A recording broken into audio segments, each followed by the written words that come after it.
काची कावेलू डीजे वाला सॉन्ग बजावेलू। अरे कोड़े वाला सॉन्ग गायल बा मरिए वाला सॉन्ग बजावेलू।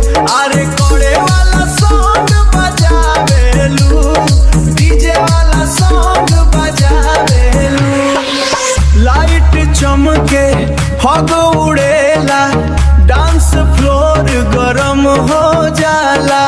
तहरा जैसन ब्यूटी देख के हर लड़का पागल हो जाला। हिचकोटिले सार हर मागल पुहन के हर लड़का पागल हो जाला। हिचकोटिले सार हर मागल हो जाला।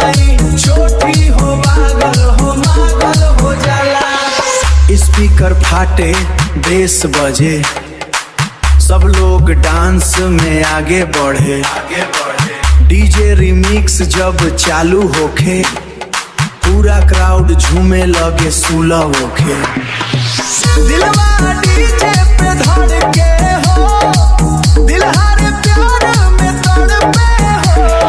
रात भर नाची हम तोहर के हो दिल हर प्यार में तड़पे हो। रात भर नाची हम तोहरे संग चलहु गई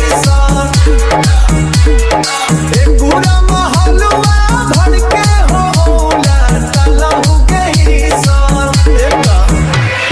सुबह तक पार्टी चली